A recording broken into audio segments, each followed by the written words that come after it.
manipur gi ching amasung tam ani maktagi manipur police ki army dagi lakhiba khulaising lakhiba haidoni ko lakhiba khulaising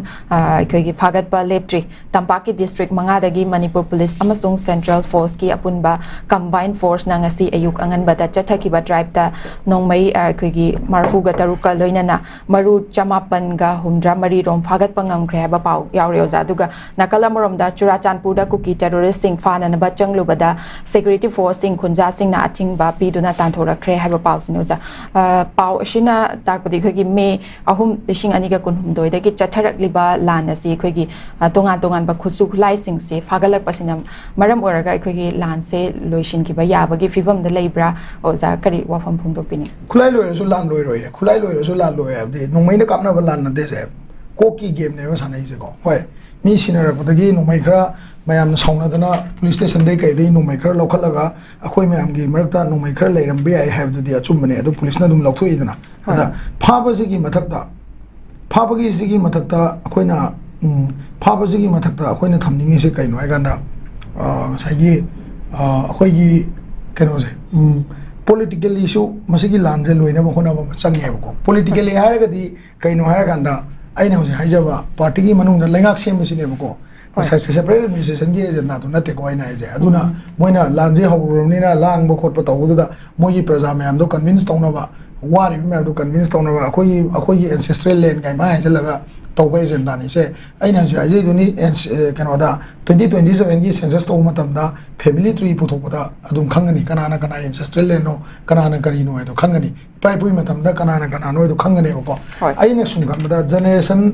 akoi bauda akoi gi popa ipa magi mapa adhi magi father generation mari di akoi maming jeni jangye ba akoi gi idho oina wari liram da moi di ai wakhanda second generation bau thi bangam da condition da tholapa mi me ama yarokan he ba aduna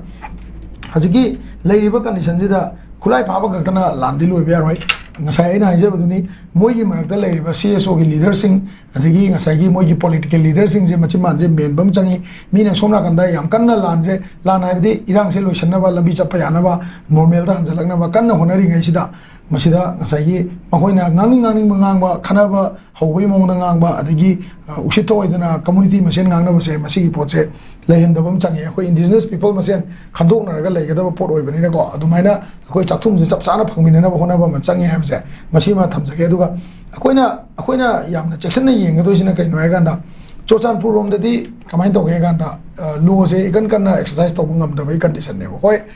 tongan phom da more da moi leader khara phai adagi ampham khara da phai adu to ge hai di ahingi pung ani ahum da ju changa ga du phai nongalam dai ju changa phari ne ko da khoi sidagi nongalam dai da phagi ba leader chau ba party leader phagi belai akoi shu to na ba natraga peace talk to riba kangbu gi phagi belai so sumaina mi phabagi drama tawraga manipur police ka army ga manaraga mi phaba changu bada nupi gaina tan gai rega harise masi aidi drama ne lawe hai tai ko masi aina manipur police bu hun benate phabu phage khaladi anytime anywhere gi phaba dum ngam gine ba ko air intelligence report se am kan gra jane ko aduna phabu phage ding ngam gine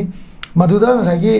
phaba matam da masi gi reaction je politically thoklei ne ba se ada chalo ji lang jo thugai jo adu to jo kari pha ya bra ga to sigum se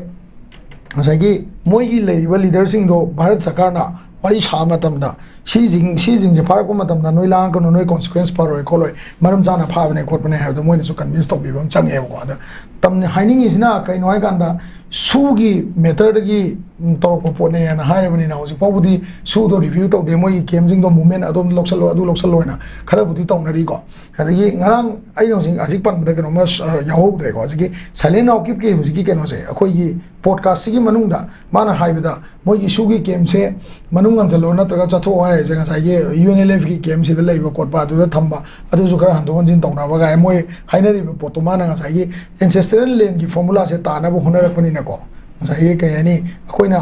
lengak sine yam checksana yengom change ba da Delhi sarkar jina Delhi gi government jina moina tawreba kulai pha ba kot pa adu da se sinadi peace pro ngam moi ba akoi gi di main agenda di kai noi ganda akoi di ngai gi NRC si update tawba 1960 da 70-60 da tawramba census se last census gi matungda hayeng tawdoriba census si da census taw matam da family tree thidokpa indigenous people na kanano na tamda kanano khangdokpa sigi project chap chana tawmina de yaroi ba aduna gi kai hani ko se अखोई leader खरा बर्मादगी चंगकपा मी खरा ना vote कासलगा leader सारगा कोक सानरगा लीडर सानरगा अखोई मरक चंगजलगा एंसेस्ट्रल लैंड की एंग्लो मणिपुर वार की एंग्लो कुकी वार की करी की पछादा सागलगा तौरपसेको मसीजिना मसी म्यामजे थिंगद्रिबा खुलाई पाबा गतनदी पीसपोर पदि सोंग मोय पॉलिटिकल पार्टी पॉलिटिकल लीडर सिंग जी मरकता वारी साबम चंगी पार्टी प्रेसिडेंट सिंग जिना वारी साबा होबम चंगी अदुगा सारे हाइबगी पोतो उतादि प्रजा कॉन्फिडेंस लाकनी अदगी एडमिनिस्ट्रेशन की मनुंग दा लेबा डिवीजन ऑफ कनो से एडमिनिस्ट्रेटिव पोस्ट दा कम्युनिटी डिवीजन में लेजे मसी लौथोप मचागे कम्युनिटी मसेन पुन्न थबक तोमिनब यारे कनाम त कैम हाइने दे इंडिजिनस पीपल मसेन कैम हाइने दे पोतो सरकार ना प्रूफ थोप मचागे अदुना तदि खुलाई फाबा गतनदी मदुगी पोतो ngamo ya je main thamjage थागचरे ओजा अदुगा अखोगी नागा सिंग की अहलमन हकतकतगी लेरकलबा मफम सिंग दा अखोगी इलीगल इमिग्रेंट सिंग सुमलेपतना जंगसिलकपा अदुगा अखोगी अहलमन सिंग की मफम लम सिंग सिदा अखोगी अमुक हन्ना ममिंग ओंथोरकपा लंबी न चिंग क्या जर्मन रोड नत्रगा टाइगर रोड न चिंग मोंग अखोगी हानगी लेजरम लंबी से ममिंग ओंथोक्तुना सुमाइना तौरकपा सिगी मायोक्ता हाइतारे अखोगी था सिगी तांग 19 दा अखोगी